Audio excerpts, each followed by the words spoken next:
Ya baik, Assalamualaikum warahmatullahi wabarakatuh, dan kembali lagi bersama channel Jona Anxiety Bang Nugraha yang seperti biasa membahas tentang kecemasan berlebih atau anxiety disorder dan asam lambung yang tinggi, kemudian GERD dan psikosomatis, dan eh, semua itu pembahasan semua itu melalui dari pengalaman saya sendiri terkena asam lambung yang tinggi sampai kecemasan berlebih atau anxiety disorder, teman-teman. Jadi sekali lagi, saya bukan ahli medis, saya bukan ahli psikoterapi, kemudian saya bukan ahli psikolog, dan saya hanya orang yang mengalami atau orang yang pernah mengalami anxiety disorder, kemudian psikosomatis dan sampai ke panic attack, seperti itu teman-teman semua. Nah, baik, di kesempatan pagi yang cerah ini, di kesempatan pagi yang bahagia ini, teman-teman, kembali lagi bersama saya, dan saya baru keluar rumah lagi ini, teman-teman, setelah 1 hari kemarin belum bisa karena ada anak saya itu kemarin mengalami demam, sakit gitu ya, demam yang mungkin cukup tinggi seperti itu.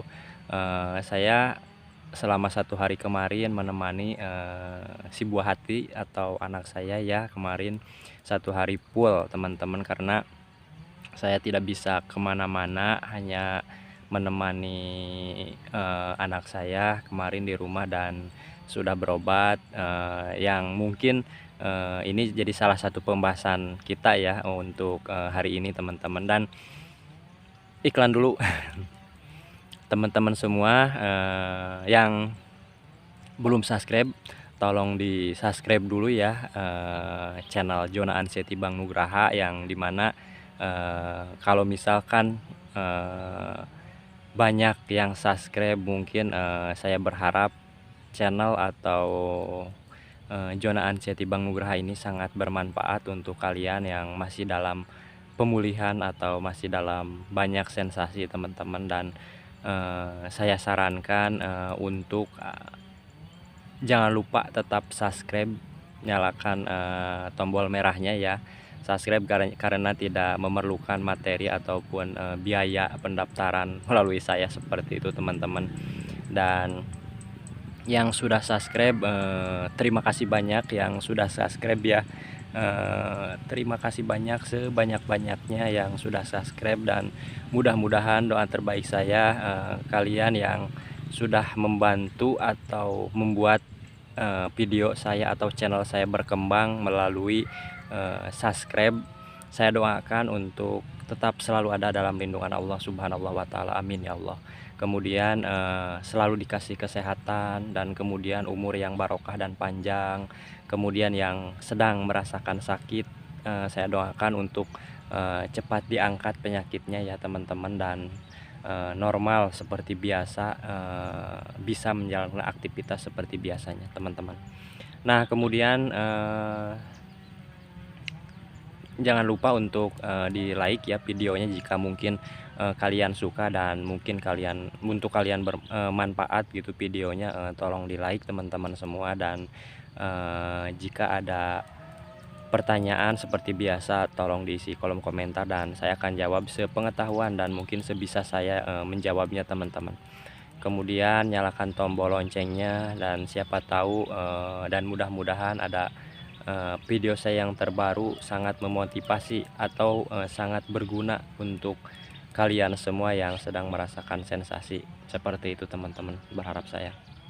Nah, terakhir mungkin jangan lupa untuk tonton videonya sampai habis atau dari awal sampai selesai, karena siapa tahu detik per detik, menit per menit, bagian per bagian video saya ada yang kalian petik atau kalian ambil, seperti itu, teman-teman semua, amin. Nah, baik, masuk ke topik pembahasan, teman-teman. Kenapa orang yang mengalami anxiety disorder atau kecemasan berlebih ini suka mengalami lemas, letih, lesu, kemudian selalu dalam keadaan yang was-was, cemas, bimbang, gelisah seperti itu, dan merasakan banyak sensasi teman-teman. Pada dasarnya seperti biasa, itu berawal dari pola pikir yang mungkin belum bisa kalian kontrol ya teman-teman, belum bisa kalian kontrol, dan semua itu akan bisa berakhir, semuanya akan yakin, semua itu akan bisa terkontrol teman-teman. Lambat laun semua akan bisa terkontrol, itu melalui pengalaman saya sendiri teman-teman. Nah, sedikit cerita dulu, pas anak saya sakit ya, anak saya sakit, demam, pilek ini itu ya dulu pas saya masih masih banget terkena kecemasan berlebih. Cemasnya luar biasa, was-wasnya luar biasa. Aduh, ini kenapa ya ini anak, aduh takut anak saya, takut penyakit berat, amit-amit ya, takut penyakit apa gitu. Di pikiran jelek itu, pikiran negatif itu muncul. Aduh takut gini, kemudian saya takut nggak bisa nganter nih berobat atau gimana, takut di jalan gini, takut di jalan kumat saya gini, sampai nggak bisa nganter anak. Di pikiran tuh selalu negatif teman-teman, kemudian gak nyaman ke ulu hati, terasa neken, kemudian apa namanya, nggak bisa tidur semalaman, nggak bisa tidur, kemudian paginya bangun keleyengan, tambah lagi cemas lagi, was-was lagi, kemudian mengakibatkan asam lambung tinggi lagi, kemudian banyak sensasi lagi yang timbul karena was-was cemas itu teman-teman. Nah, lambat laun ke sini ya mungkin sudah terbiasa melewatinya. Jadi ke sini itu jadi enggak terlalu cemas, enggak terlalu was-was, ke sini tuh jadi wajar sajalah, namanya juga kan anak, apalagi kalau anak misalkan di bawah 3 atau 5 tahun ke bawah ya seperti itulah, mungkin imunnya belum kuat. Kemudian menuju pertumbuhan seperti itu, lebih tumbuh, menghilangkan penyakit atau apalah, demam itu ya. Teman-teman, saya suka berpikir ke situ, wajar sajalah. Dulu juga anak saya mengalami pernah seperti ini, namun ya anggap baik-baik saja karena ada Allah yang melindunginya seperti itu. Nah, ke sini anak sakit ya biasa-biasa saja, nggak terlalu apa namanya, nggak terlalu diambil was-was, nggak terlalu diambil cemas, karena kita sadar kalau misalkan diambil cemas, diambil was-was, itu ya otomatis akan mengalami letih, lesu, kemudian keleyengan, nyesek di ulu hati, dan nggak nyaman lah, nggak nyaman bawaannya karena cemas mulu gitu. Yang dominan itu sangat sangat sangat kuat itu was-was. Nah seperti itu teman-teman. Jadi ya kesini yakin pada suatu hari nanti jika kalian masih seperti itu, suatu hari nanti pasti akan lebih baik dan lebih baik, lebih baik. Karena itu yang saya alami teman-teman, yang saya alami, dan kesini nantinya juga bisa terkontrol dengan sendirinya teman-teman. Dan yang mungkin harus kuncinya itulah ya ada di pola pikir atau pola stres kita yang mungkin terlalu diambil besar-besar lah, yang namanya anxiety disorder kan berlebihan, diambil berlebihan. Jadi kita cukup wajar saja gitu, cukup ambil dengan pikiran yang wajar sajalah, seperti itu seharusnya. Jangan terlalu dibesar-besarkan, dilebih-lebihkan, seperti itu ke teman-teman semua ya. Karena oh iya lupa, di kolom komentar Bang, tolong bahas ulu hati, kemudian suka apa namanya nggak nyaman, kemudian begah, kembung, itu ada di video-video sebelumnya ya, kemarin terbaru ada di video saya, tonton aja dari awal sampai akhir ya teman-teman semua. Emang yang mengalami anxiety disorder itu seperti itu teman-teman.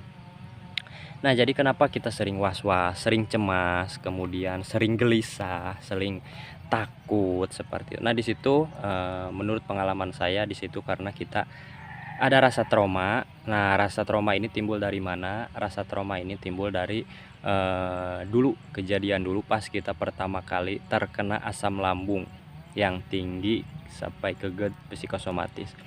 Jadi selalu sehari-harinya itu memikirkan penyakit, memikirkan sensasi seperti itu teman-teman. aduh ini kenapa nggak nyaman, atau aduh ulu hati saya kenapa ini. Nah itu jadi sehari-hari terus berpikir penyakit, berpikir sensasi. Nah lama-kelamaan kemudian ada psikosomatis yang berpikir, otak kita berpikir negatif dan tubuh kita merespon seperti itu.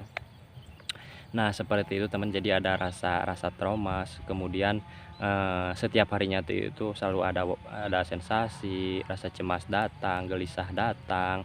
Nah itu yang jadi permasalahan orang anxiety disorder itu, belum bisa mengontrol dan belum bisa cuek seperti itu.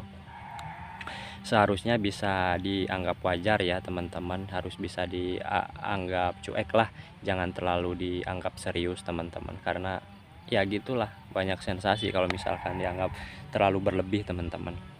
Nah mungkin doa terbaik saya seperti biasa, teman-teman, mudah-mudahan dihilangkan semua sensasi yang mungkin serba timbul, serba datang ya teman-teman, karena ini semua yakin akan berakhir pada waktunya, akan berakhir teman-teman semua, asal pola pikir yang harus dijaga. Saya kembali mengingatkan, percuma pola makan dijaga tapi pola pikir atau pola stres kita tidak bisa dikontrol. Kuncinya apa? Kuncinya lakukan hobi yang menyenangkan. Setiap harinya apa yang membuat Anda menyenangkan, lakukan. Seperti itu, sensasi akan hilang. Seperti itu teman-teman. Jadi jangan terlalu murung, jangan terlalu diam di rumah, seperti itu. Jadi harus ada aktivitas atau kesibukan ya, tapi yang membuat kalian bahagia gitu, yang membuat kalian senang. Seperti itu teman-teman ya. Itu kuncinya, salah satu kunci dari anxiety disorder atau kecemasan berlebih, asam lambung yang tinggi, dan psikosomatis. Itu sih sebenarnya seperti itu. Nah mungkin sudah 12 menit ya teman-teman, saya tidak bisa menemani kalian lama-lama ya. Kalau misalkan ada yang ditanyakan tolong diisi di kolom komentar, nanti akan saya jawab. Nah jangan lupa untuk subscribe ya, sekali lagi jangan lupa untuk subscribe, karena kalau misalkan udah subscribe, dan mudah-mudahan video saya, channel saya berkembang dan bermanfaat untuk kalian semua teman-teman semua. Nah baik, di akhir kata, billahi taufiq wal hidayah, wassalamualaikum warahmatullahi wabarakatuh. Salam sehat, salam sembuh.